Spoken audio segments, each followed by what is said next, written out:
আমার কথাটা একটুখানি যদি একটু মনোযোগ সহকারে যদি সবাই শোনো। ওটা করছো? ঠিক আছে। ঘটনাটা হচ্ছে, ছোট থেকে জীবনে অনেক সংগ্রাম করেছি। সংগ্রাম বলতে যে নিজেকে প্রতিষ্ঠিত করার জন্য দৌড়েছি, পড়েছি, হেরেছি, আবার উঠে দাঁড়ানোর চেষ্টা করেছি। আমাকে আমার ফ্যামিলি মেম্বার সবাই আমাকে বিভিন্ন রকম ভাবে হেল্প করেছে, সেটা আমি কখনো ভুলবো না। অনেক রকম ভাবে হেল্প করেছে, সে কিভাবে করেছে না করেছে যারা করেছে তারা সবাই জানে, আর আমি সেটা নিজেও জানি কিভাবে কি করেছে। কিন্তু একটা কথা, আমার বাবা ছোটবেলা কষ্ট করেছে সেটা শুনেছি, আমি নিজের চোখে দেখিনি। আমার যখন জ্ঞান হয়েছে অল্প একটু দেখেছি।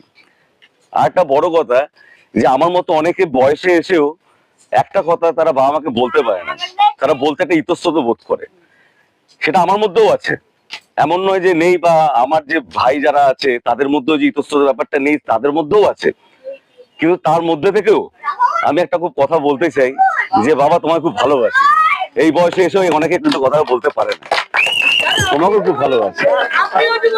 ঠিক আছে, হয়তো চলার পথে অনেক রকম ভুলভ্রান্তি হয়ে থাকে, কথা উঁচু নিচু হয়, দুটো কথা রেগে গিয়ে অনেক রকম কথা বলে ফেলি। এই জন্য তুমি কিছু রাগ করবে না, তুমি আমার বাবা, তোমাকে রাগ করতে পারি, তুমি আমাকে বকতে পারো, এটাই খালি বললাম, আর কিছু।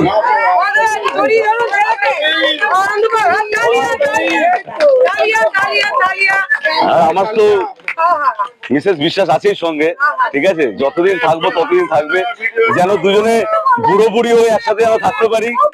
হ্যাঁ বলছি তো, বুড়ো বুড়ি হয়ে যেন একসাথে হাত ধরে থাকতে পারি, এটাই হচ্ছে বড় কথা।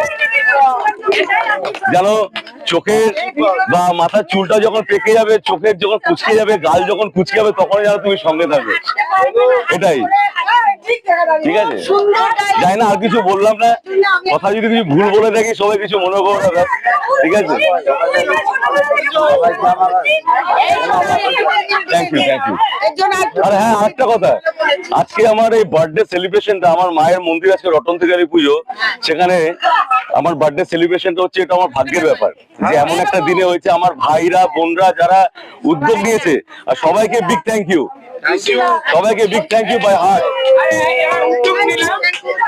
ঠিক আছে, ব্যাস, এবার এটা পজ করে দেয়।